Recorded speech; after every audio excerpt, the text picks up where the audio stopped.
It was the largest wolf ever to walk the earth. A fierce, powerful, and tenacious predator. The dire wolf killed to survive in a savage Ice Age world.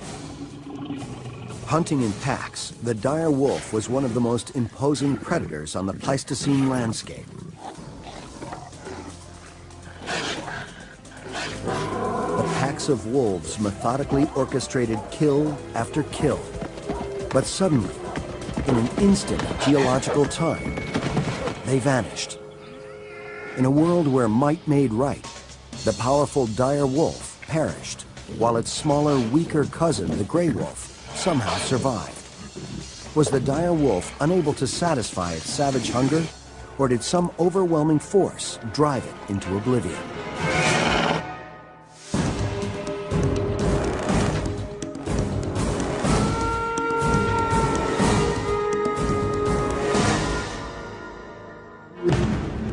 Los Angeles, home to the dog-eat-dog world of Hollywood movers and shakers. 10,000 years ago, a different kind of predator walked these streets. It was the end of the Ice Age, the era called the Pleistocene. The last of the glaciers were receding, and an extraordinary assortment of mammals walked the earth. Not since the age of dinosaurs, 65 million years before, had so many animals of such great size and strength roamed the North American continent. There were sloths the size of bears, mammoths standing more than 12 feet tall. Feeding on these monsters were the hyper-carnivores, killers like the giant short-faced bear and the saber-toothed cat. You step out of your time machine 10,000 years ago, and North America is going to be a furry nightmare. This is the world of the dire wolf, a massive dog-like creature that hunted and killed in huge packs of 30. A tough, fierce meat-eater, it could take down prey 10 times its size while fighting off much larger predators. Like a street fighter, it was clawing for its share of the Ice Age world. You just can't be beaten down because you just have the endurance and the stamina and the ferocity to scare or exhaust the opponent into submission. Its tenacity helped the dire wolf survive for more than 100,000 years. Yet today, all that remains are its bones. The remnants of thousands of dire wolves have been uncovered here at the La Brea Tar Pits in the heart of Hollywood. This black cauldron is a paleontologist's dream. Discovered more than 100 years ago, the Tar Pits is the greatest repository of Ice Age bones in the world. More than 1 million bones from 231 species of prehistoric animals have been unearthed. What makes this area so unique is naturally occurring asphalt. This black, syrupy material not only beautifully preserves the bones, it created one of the most deadly animal traps ever known. During the time of the dire wolf, molten asphalt oozed its way from thousands of feet below the ground. As it reached the surface, it cooled, forming a harmless black crust. But in the heat of summer, this crust melted, the asphalt turning back into a sticky syrup, trapping any unsuspecting animals that wandered into the area. This explains why more than 200 individual horses and 300 bison have been found in these pits. But outnumbering the herbivores by a surprising rate, almost 10 to 1, are the predators. This is the opposite of what we find in nature. Normally, herbivores outnumber predators by 10 to 1. Scientists believe opportunistic predators like the dire wolves would attack what looked like an easy prey. But quickly, they too found themselves trapped by the asphalt. This happened countless times over the centuries. Predator and prey trapped in tar, their blackened bones all that remained. To most, this is simply a jumble of bones. But to an expert's eye, they represent a map, showing us the paths these creatures walked in life, and the road they took to their deaths. 15 feet below the surface, corresponding to approximately 40,000 years ago, are bones from various animals, including the dire wolf. The quality of preservation is excellent, and the diversity that we have found within this site is second to none. Right here, exposed at the bottom of this one grid site here, we have a vertebra of a short-faced bear. And right here, we have a dire wolf humerus, which is the upper arm bone, with nice juicy asphalt coming off of it. After researchers carefully uncovered, cleaned, and pieced the bones together, they found the largest canid, or family of dogs, that ever lived. The wolf averaged 5 feet from nose to tail, stood just over 2 feet tall, and weighed up to 150 pounds. In Latin, it's called Canis dirus, but it's better known as the dire wolf.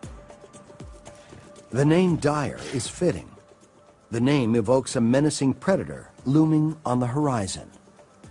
It is by far the most common species to be found at the La Brea excavations.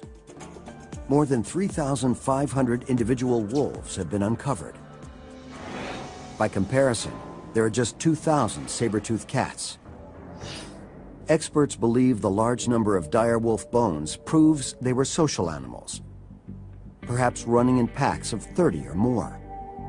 They also suggest the dire wolf had a special talent for survival. Compare 3,500 dire wolves to just 15 of their closest Ice Age relatives, the gray wolf. The dire wolf had been dominating the gray for hundreds of thousands of years when the dire wolf suddenly disappeared. Yet it was the gray wolf that survived. The anatomy of the two species reveals why. Anatomy is often destiny, and anatomy often tells a story about what actually worked for an animal or for a species for a long time. And the anatomy of the Pleistocene mammals gives us very good pictures of Pleistocene behaviors. At first glance, the anatomy of the two animals is nearly identical, suggesting they acted much the same. But when we take a closer look, we find small but crucial differences between the two. The most distinctive difference is the dire wolf's larger jaw and teeth. Paleontologists believe this would have created a much stronger bite, adapted to bring down the larger Ice Age mammals like bison and horse. Researchers compared other bones and discovered other important differences between the two species. The humerus, or upper arm bone of the dire wolf, for example, is slightly longer, but significantly thicker than that of the gray. So too is the ulna, or one of the two lower arm bones of the dire wolf. That means the dire wolf was a more powerfully built animal, weighing up to 70 pounds more than the gray wolf. The lighter gray wolf bones suggest it was sleeker and probably more fleet of foot. These differences are subtle but significant and likely transform these similar creatures into very different hunters. Every animal has a style of attack which is determined by its physiology. Bears use their size and strength to overwhelm their prey. The cheetah has its speed and agility. The lion, its powerful claws and suffocating bite. The wolf has only two weapons, its weight and its mouth. In both cases, the dire wolf held the advantage over the gray. But by how much? To find out, we turn to another member of the canid family, the dog.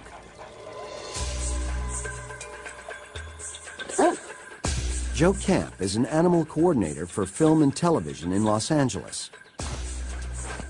Lauren Williams and Brian Hill are professional dog trainers with 8 years of experience teaching dogs to guard against intruders and attack on command. Its powerful bite, together with its robust attack style, probably allowed the dire wolf to bring down much larger prey.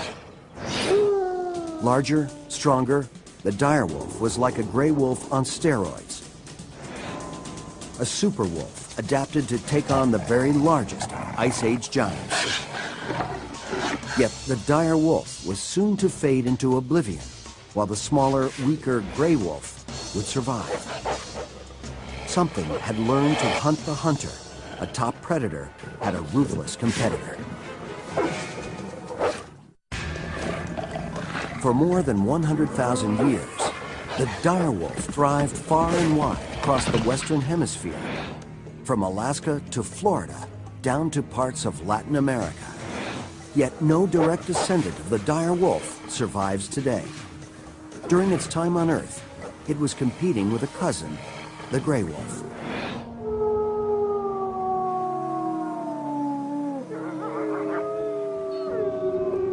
Canis lupus, the Latin name for the gray wolf, was 1,000 years ago as it is today. It survived where the dire wolf and so many other large mammals did not. Not only did it survive, it remains a top predator, a powerful, relentless hunter. The physical attributes of gray wolves that allow them to be such effective hunters is their speed and their endurance, their persistence. I mean, they will not quit until they acquire that meal. Every one of these traits comes into play, as wolves often take on animals more than 4 times their size. Most grays weigh 70 to 100 pounds, while a bull elk, for example, can tip the scales at 600 pounds or more.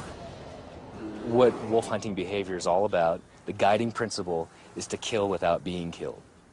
Prey are dangerous and can kill wolves, and as a result, they have to be sensitive to the threat posed by the prey animal they encounter, and they assess that threat.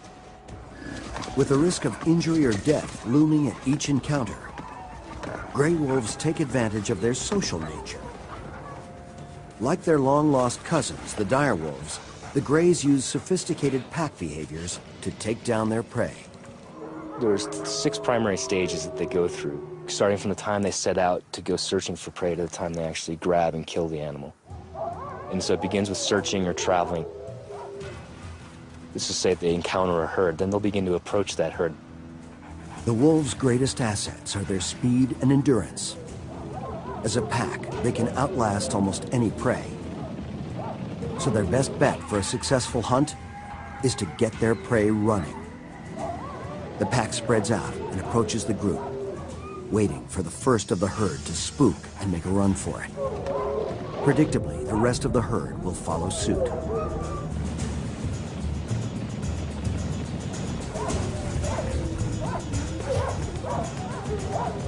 Elk tend to flee in multiple directions in groups, and so you'll have wolves going in multiple directions, looking through the herd for that vulnerable individual. This is when we can see the distinctive genius of the gray wolf. It has the uncanny knack to spot the one individual in a herd that is either injured, sick, or simply too old to outrun it. When the weak elk is spotted, the other wolves in the pack drop their search and join the pursuit of the vulnerable prey. So maybe you started with one wolf, now that you've got 6 wolves that are running after this elk. Each member of the pack uses its speed and stamina to keep the elk on the run. Relentless pursuit wears the creature down. Then, the wolves close in for their kill.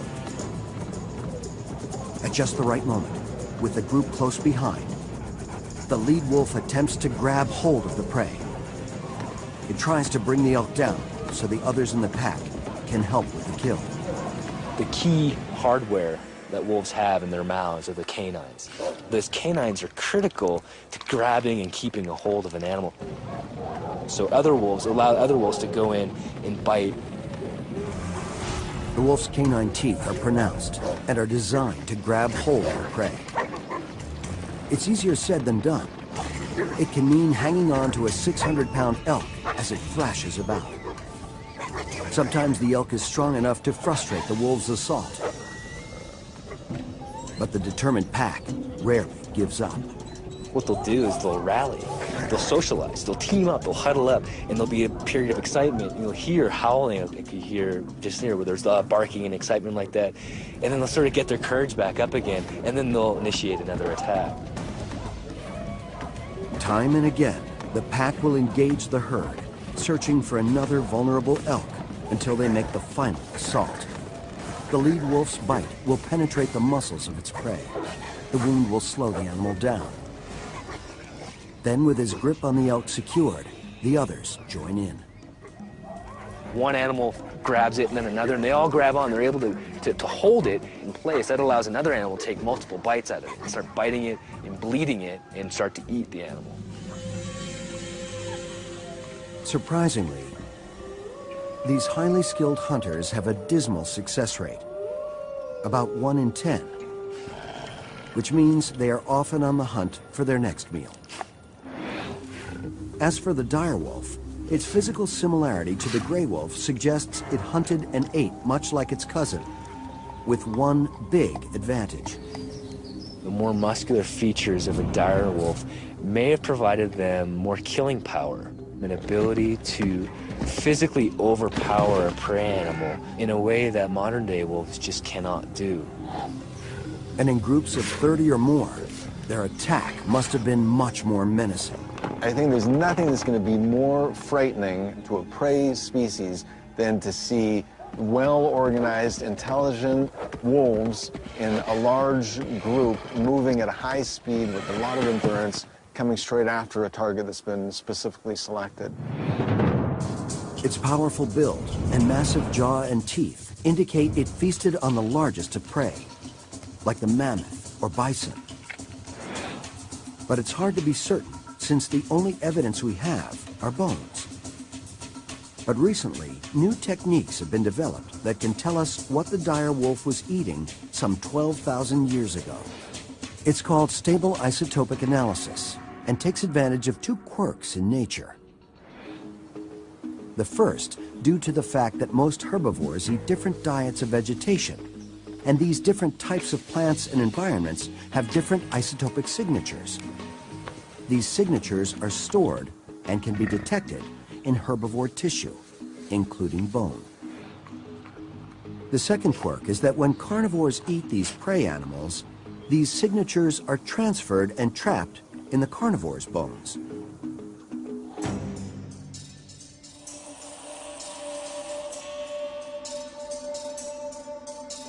By analyzing the chemical makeup of the meat eater's bones, scientists can now trace a line from the carnivore back to the prey it ate. That's what researchers have done with hundreds of La Brea dire wolves. We see that they were eating small percentages, probably of things like sloths and mastodons. So about half their diet was bison, and about half of their diet was horse. The isotopic analysis determined that while the dire wolf was hunting down dangerous animals like bison and horse, it was ignoring easier available targets, smaller, safer elk and deer. The reason why remains a mystery.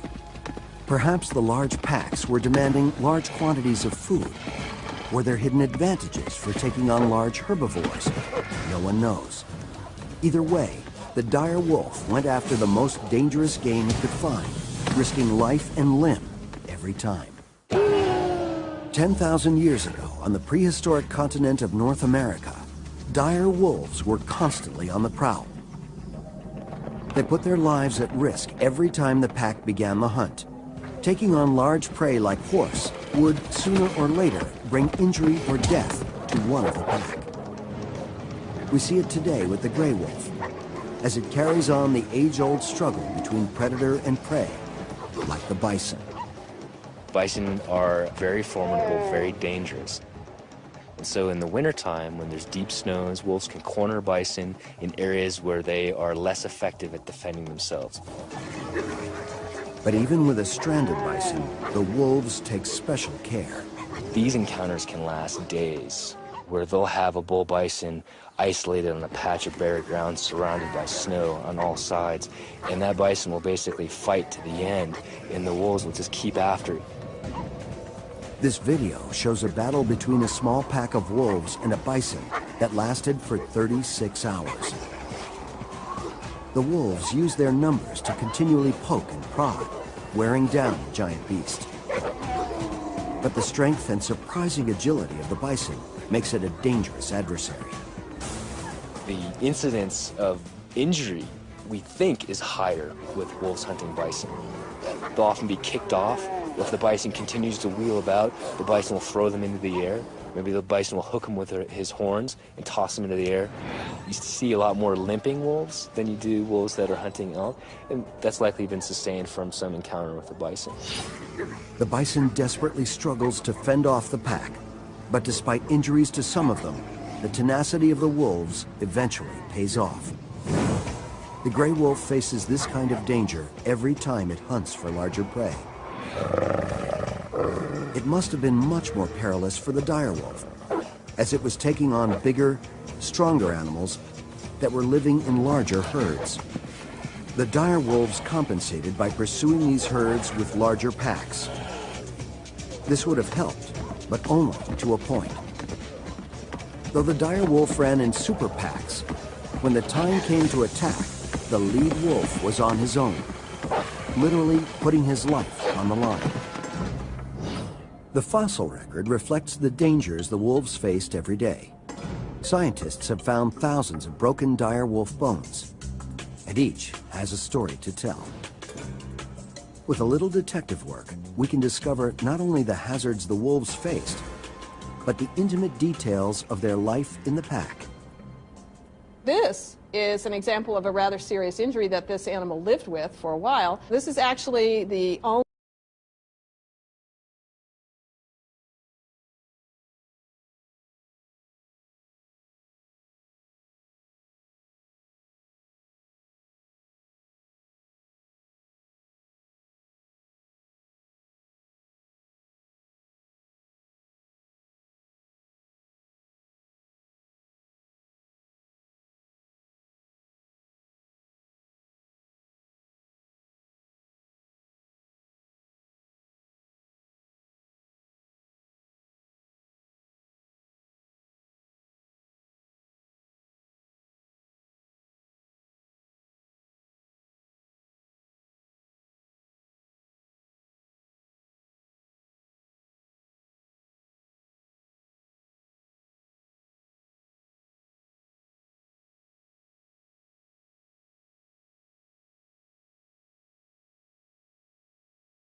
The gap between the dire and gray wolf narrows even further when we consider that certain bones are missing from the tar pit's collection.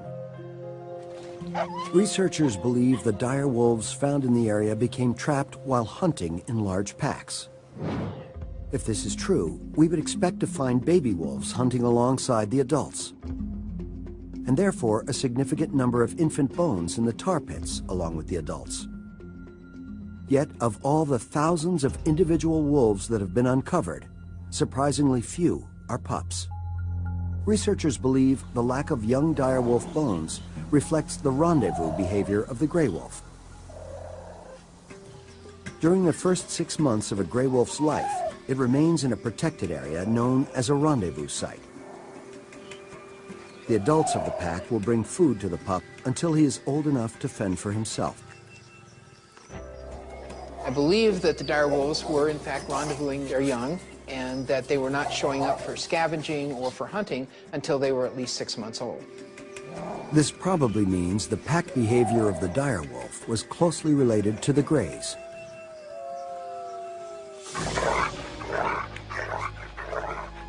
And the parallel between the two species continues to one of the cornerstones of predatory life: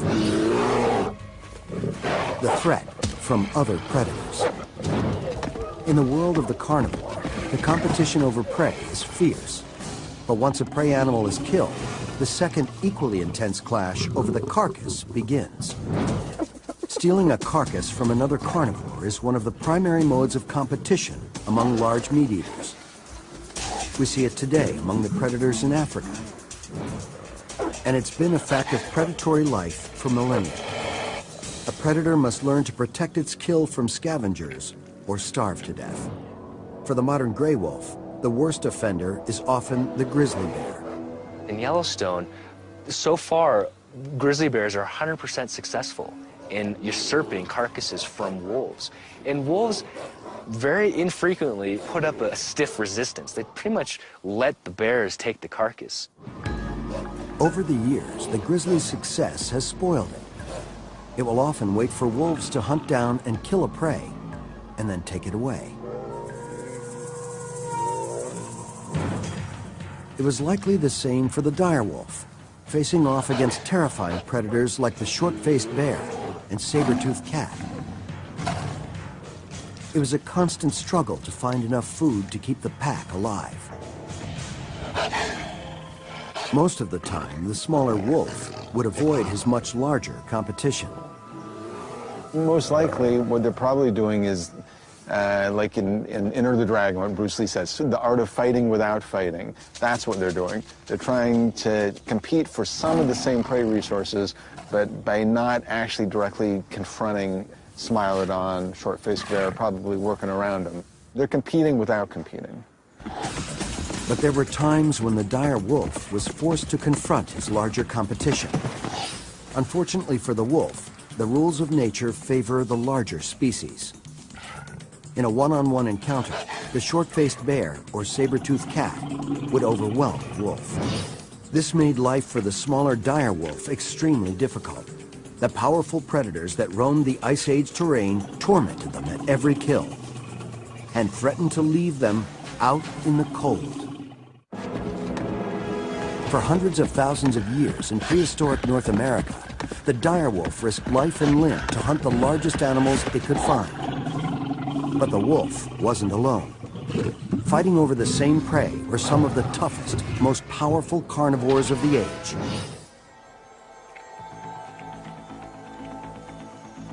The short-faced bear stood nearly 11 feet tall.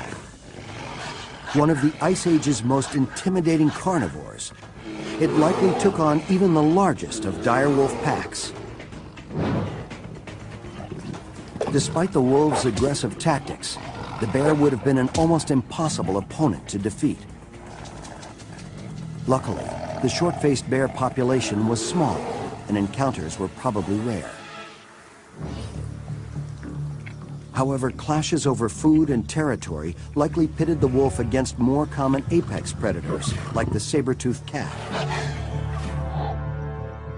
The saber-toothed cat was a formidable predator, weighing as much as 600 pounds or more. It was fast, strong, and its huge canine teeth made it a dangerous adversary. Individually, the dire wolf was no match against a saber-toothed cat. It would likely turn tail and run before taking it on. But as a member of a pack, it became a commanding presence and would have fought to protect its territory. With its superiority of numbers, the pack would have surrounded a solitary cat, constantly harassing it from all sides. They're most likely in concert in a very threatening type of posturing way. A single Smilodon can't be looking everywhere at once. And even though they're all smaller than you, the numbers and the proximity is probably going to suggest that there's some fights that are just not worth having. The cat would eventually break off the attack and search for a meal somewhere else. Time after time, the large pack size transformed the dire wolf from a vulnerable individual predator to a fearsome opponent. And the larger packs gave them another important but subtle advantage over their competition. They could devour their meal quickly. It was a key to surviving the perilous world of Ice Age carnivores. They had to worry about losing their carcasses, and it would benefit them to finish the carcass entirely and eat very rapidly. I think it was a major element, and I think it would have favored very large group size, and it's actually going to enhance the speed at which they can eat. Individually, each wolf used its massive jaw muscles and oversized front teeth to quickly pull off huge chunks of flesh. Its rear teeth were adapted for tearing, not chewing, so they simply swallowed the meal whole. It was kind of remarkable how little chewing went on. They just reach in, mainly with their incisors and the canine teeth, and pull out a hunk of muscle, and down the gullet it would go. Maybe one bite, and then down the gullet it would go. Wolfing down their food, the pack made short work of the kill. They turned a huge bison into bones in just minutes, before another predator could come along and take it away. This was just another of the crucial skills the dire wolf developed to survive among the Ice Age beasts. It became a sturdy, relentless hunter, with the size and strength to overwhelm massive prey like the bison. It learned to work in large packs, to fend off other apex predators. As a result, the dire wolf spread across the continent in large numbers, dominating other species like its cousin, the gray. Then why, after more than 100,000 years of success, did it suddenly disappear from the face of the earth? And how did its smaller cousin, the gray wolf, survive? The question has been hotly debated for decades. Extinction theory is a competitive sport among paleontologists, and the Ice Age in particular is like the Olympics of that competitive sport. The best-known theory focuses on severe climate change, blaming the glaciers that came and went across North America for more than 1 million years. During these periods of glaciation, experts suspect temperatures in Florida never reached higher than 40 degrees, and Southern California looked like the forests and grasslands of our modern Pacific Northwest. Then, about 18,000 years ago, the last of the glaciers receded. The dire wolves watched as their forested landscapes transformed into a moderate, drier climate. Yet unlike the 3 previous periods of glaciation, they were not adapting as well. And this is one of the oddities of the Pleistocene, is that it's an environment at 10,000 years, and it should be the animals are being more expansive in terms of their range and their resources, and yet they're not. In fact, the changes were pushing species after species into oblivion, even though they had survived several severe climatic changes in the past. Why did all of these large herbivores and large carnivores like the dire wolf manage to survive these climatic changes throughout the Pleistocene, and suddenly they become extinct at the end of the last ice age? Perhaps the climatic change at the end of the last ice age was much more abrupt, and that may have played a key role in the restructuring of the ecosystem. One recent theory suggests the reason for this abrupt change. A comet may have exploded over North America 10,000 years ago, triggering a catastrophic extinction event. And the fossil record might support a rapid change. Thousands of dire wolf teeth have been found at the La Brea tar pits. These are teeth that are more robust in size and shape than those of the gray wolf. These stronger teeth mean the dire wolf likely adapted to eating bones more often. In lean times, when food was scarce, they would naturally be chewing on more and more bones to survive. And the more chewing of bones there was, the more cracking of teeth there should be. The kinds of bones that these dire wolves were eating were, cow bones and up, very, very large bones that took quite a bit of bite force, and so you might end up cracking a tooth in the process. It's not hard to find a cracked tooth, or for that matter, hundreds of broken teeth among the La Brea fossils. They suggest the wolves were chewing on bones. But they don't shed much light on the extinction episode itself. That is, until we place them on a timeline, when a revealing pattern emerges. Careful analysis shows wolves were breaking their teeth much more often 15,000 years ago than they did 3,000 years later. This is surprising. If the changing climate was killing off the dire wolf's prey, then we should see more and more bone crunching and teeth cracking as time goes on. But the results from the teeth study show just the opposite. That the prey animals were plentiful until the very end. These results support the idea that the demise of the dire wolf wasn't gradual at all, but came suddenly. Recent evidence seems to suggest, based on dating of the last occurrence of these various extinct megafauna, that it did happen fairly quickly, and maybe in a matter of hundreds of years, maybe 1,000 years. 1,000 years is a short period of time for a catastrophic extinction to occur, and cannot be explained by climatic change alone. Something else likely contributed to the extinction. Was it a comet, or does the blame fall on man? The beginning of the end for many of the largest Pleistocene animals came around 10,000 years ago. The Ice Age was ending.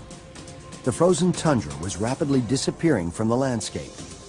The dire wolf was coping with yet another change in climate, and a new and dangerous predator had burst onto the scene. I think climatic change played the greatest role in the restructuring of the ecosystem at the end of the last ice age. But you cannot deny that humans had some impact. Man had made his way across the Bering Land Bridge, and with each step, the end of the dire wolf grew nearer.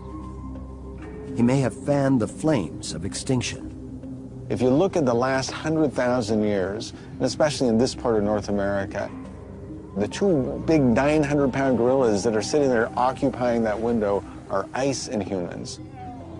They're affecting everything. They're bringing in not just Clovis spear points and fire and large-sized brains, they're probably bringing all sorts of things with them. It's thought man began to excessively hunt and kill the large prey, decimating the food supply for the large hypercarnivore. But the damage may not have stopped there. A controversial new theory suggests man may have introduced deadly diseases into the environment. As humans encroach, and as they bring with them whatever it is they bring with them, they're probably bringing diseases, and most likely those types of infections or microorganisms are affecting everything they come in contact with. And I think that probably knocks out just most of the large species. It is possible that humans took a devastating toll on the large mammals. Add to that a dramatic change in climate, and an entire ecosystem could be forced to adapt.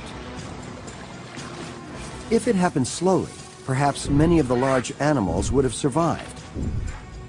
But the ecological upheaval magnified the shortcomings of every living species. During those last years, the dire wolf was fighting off extinction. The fierce competition from the other large carnivores was getting worse as they clashed over the same diminishing prey. But his smaller cousin, the gray wolf, adapted to the situation. For almost 100,000 years, gray wolves were found in many of the same areas as the dire wolf. But these grays were found in much fewer numbers, around 1 to 10.